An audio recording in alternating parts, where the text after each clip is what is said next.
History is not only written in books, it is written in rivers, in stones, in songs, and in memory. This is Assam, a land where time does not pass, it accumulates. Long before borders were drawn, before empires rose and fell, before the modern world arrived, Assam stood at the meeting point of worlds.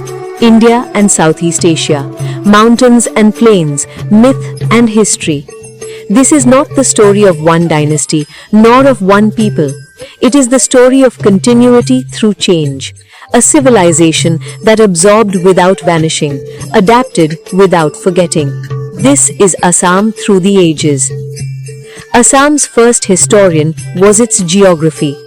Cradled by the eastern Himalayas, nourished by the Brahmaputra and Barak, this land offered both protection and passage.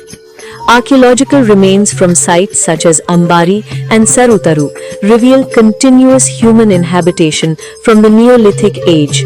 Stone tools, pottery, terracotta figurines, modest objects that whisper of early societies learning to live with floods, forests, and fertile silt. The river did not divide people, it connected them. Austroasiatic, Tibeto-Burman, Indo-Aryan and Thai groups arrived over centuries, not as conquerors alone, but as settlers, traders, cultivators, and ritual communities. Here, ecology shaped civilization, and civilization learned to respect ecology. Long before it was called Assam, this land was known as Pragjotishpur, the city of eastern light.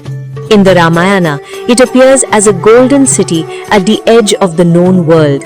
In the Mahabharata, it is the kingdom of Naraka and Bhagadatta, warriors, kings, and figures who blur the line between myth and memory. Myth here was not fantasy, it was a way of remembering origins. The capital, Pragjotishpura, present-day Guwahati, stood at the crossroads of trade routes, reaching Tibet, Bhutan, Bengal, and the sea. Over time, this sacred geography crystallized into Kamarupa, a land defined not only by power but by pilgrimage. The four sacred pithas, Ratna, Kama, Swarna, and Saumara, wove governance and spirituality into a single cultural map. With the rise of the Varman dynasty in the 4th century CE, Assam enters recorded history. Pushyavarman and his successors transformed Kamarupa into a recognized political power, acknowledged even by the Gupta emperors. But the golden age arrived under Bhaskaravarman, a scholar king, diplomat, and patron of learning. Bhaskaravarman welcomed the Chinese pilgrim Xuanzang, corresponded with Emperor Harshavardhana, and ruled a kingdom linked to both land and sea routes. Copperplate inscriptions, the Dubi and Nidhanpur grants, reveal a sophisticated administration, land systems, and cultural patronage.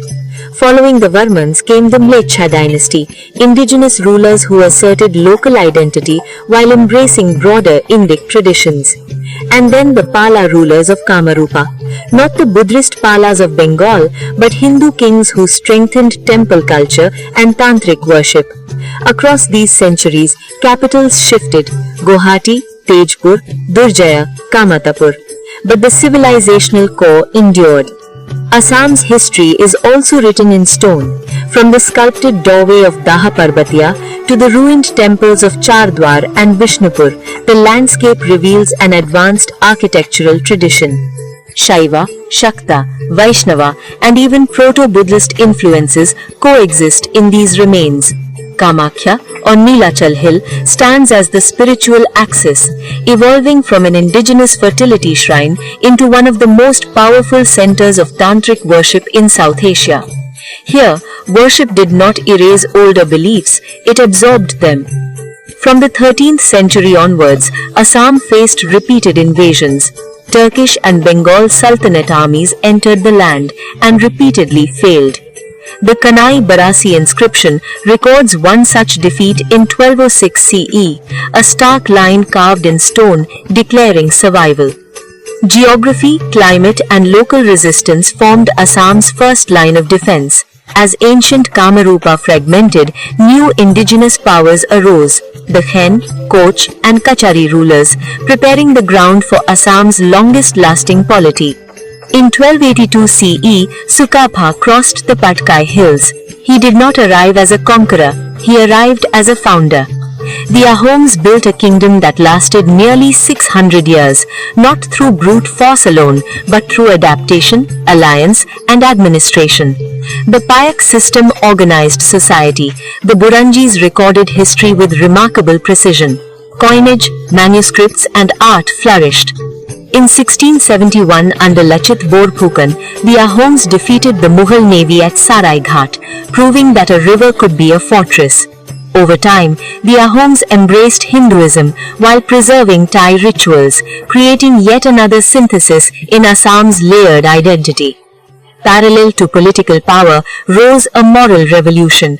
Srimanta Sankardeva transformed Assamese society through Ekasarana Dharma, devotion without hierarchy, worship without exclusion. The Namghar became Assam's democratic space. Literature, music, drama and art spoke in the people's language. Borgeet, Ankyanath and devotional poetry reshaped Assamese culture, making faith a force of social cohesion. In 1826, with the Treaty of Yandabo, Assam entered the colonial world. The Ahom kingdom ended. Tea plantations rose. Demography shifted. Colonial administrators mapped, classified, and reimagined Assam, often without understanding its depth. Yet even under empire, Assamese identity adapted once more through language movements, cultural revival, and historical rediscovery. Assam's history is not finished. It lives in its language, its music, its memory. From prehistoric tools to digital archives, from Prag-Jyotishpur to the global Assamese diaspora, this civilization continues to evolve. To remember Assam is not to look backward alone. It is to recognize how resilience, plurality, and continuity can shape a future. This is Assam, through the ages.